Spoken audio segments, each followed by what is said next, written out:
दोस्तों, कल हमारे प्रधानमंत्री नरेंद्र मोदी जी ने नई व्हीकल और ऑटोमोबाइल स्क्रैप पॉलिसी लॉन्च करते हुए देश के युवाओं को स्टार्टअप के माध्यम से इससे जुड़ने की अपील की है।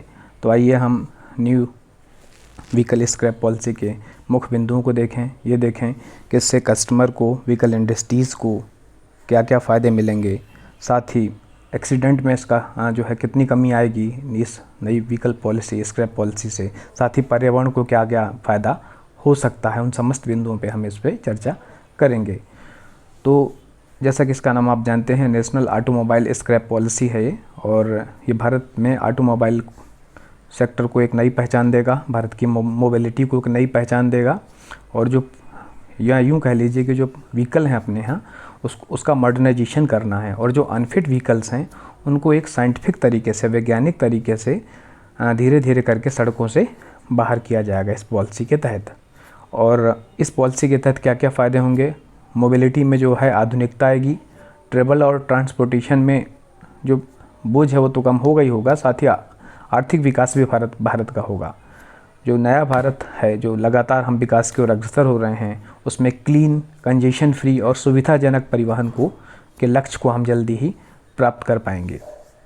जो नई स्क्रैपिंग पॉलिसी है उसमें जो मेन कॉन्सेप्ट है वो है वेस्ट टू वेल्थ, मतलब कचरे से कंचन की अभियान की तरफ बात की गई है कि हम जो स्क्रैप हो जाएंगे वाहन, मतलब कचरा हो गया, कबाड़ हो गया, उससे हम उसको कंचन में किस तरीके से, कंचन मतलब सोना, मतलब इकोनॉमी में ताकि ग्रोथ हो सके, जिसको हम सर्कुलर इकोनॉमी बोलेंगे, रिसाइकिल के माध्यम से, उसमें किस तरीके से हम ग्रोथ कर सकते हैं। साथ ही इस पॉलिसी के माध्यम से जो देश में शहरों में प्रदूषण हो रहा है, जिससे पर्यावरण को क्षति पहुंच रही है, उसको हम किस तरीके से भरपाई उसकी कर सकते हैं।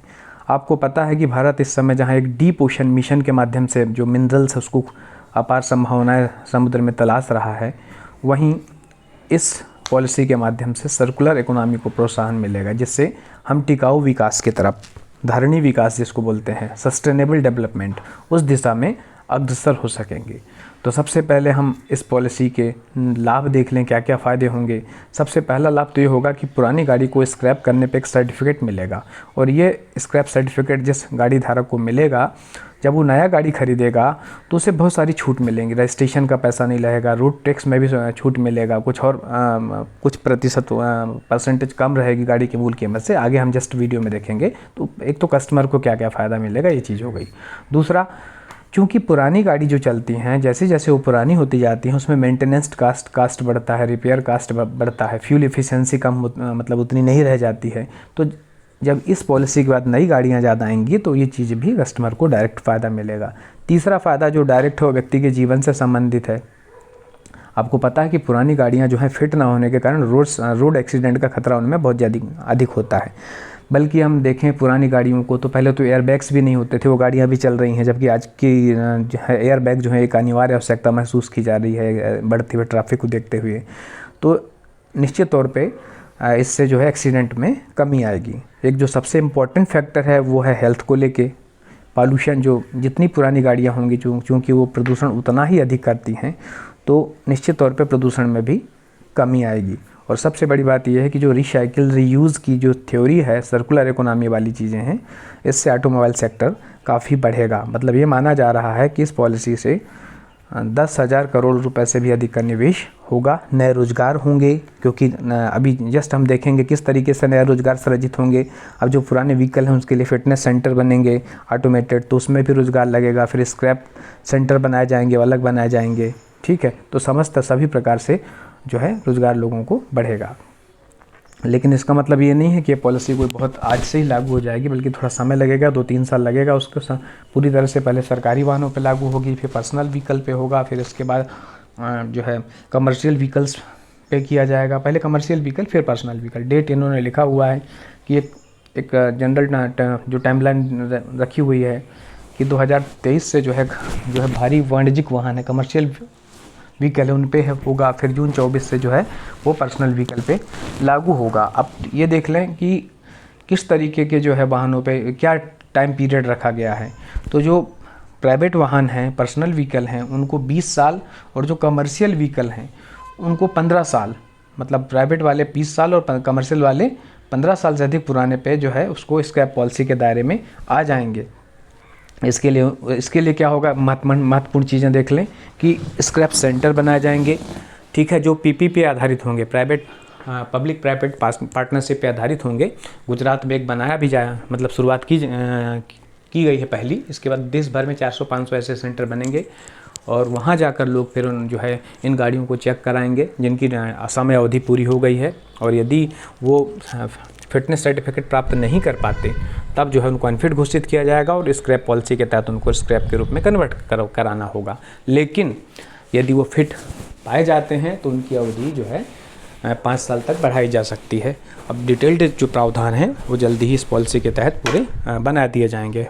एक फ़ायदा जो है, एक मोटा अनुमान बताने की कोशिश की गई है कि सपोज स्विफ्ट डिज़ायर है और जब हम नई कार खरीदेंगे और स्क्रैप पॉलिसी के तहत खरीदेंगे तो लगभग 15% का चूँकि नए कस्टमर को फ़ायदा मिलेगा, तो 1,15,000 का फ़ायदा होगा।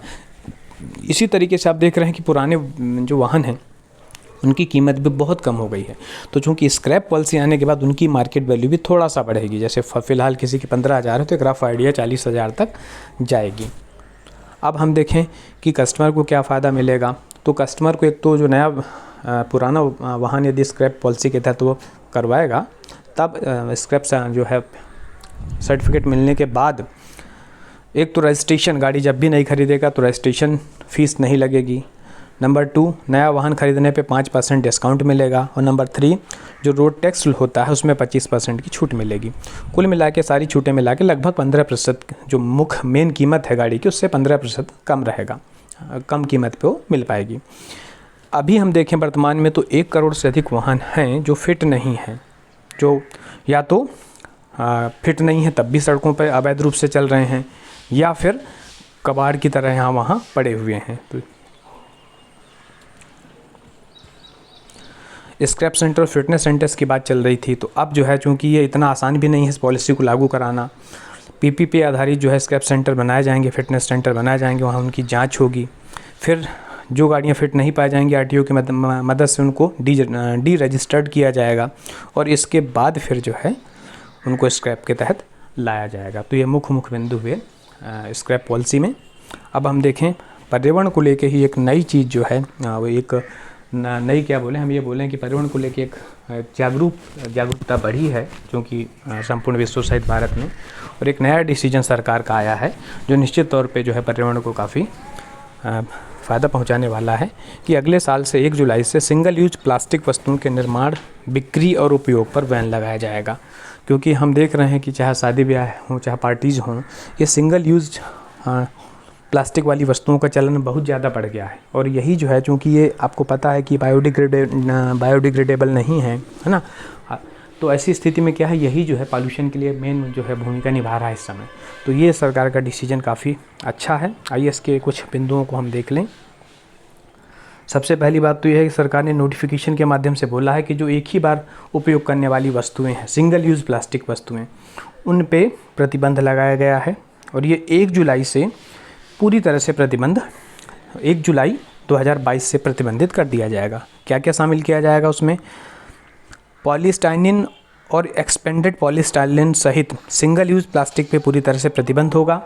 और यह प्रतिबंध निर्माण पे, आयात पे, रखने पे मतलब स्टॉकिंग पे, वितरण पे, बिक्री पे और उपयोग पे हर तरीके से लगाया जाएगा।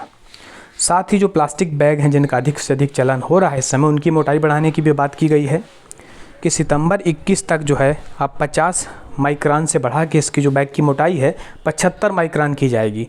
अभी तक चलेगा, सितंबर 21 से क्या होगा, 75 माइक्रोन से कम मोटाई वाले प्लास्टिक बैग मान्य नहीं होंगे, मतलब वो वैलिड नहीं माने जाएंगे। और फिर 31 दिसंबर 22 से सिर्फ 120 माइक्रोन की मोटाई वाले कैरी बैग की ही अनुमति होगी। मतलब ये मान के चलिए कि दिसंबर 22 के बाद 120 माइक्रोन से कम मोटाई वाले कैरी बैग की अनुमति नहीं होगी।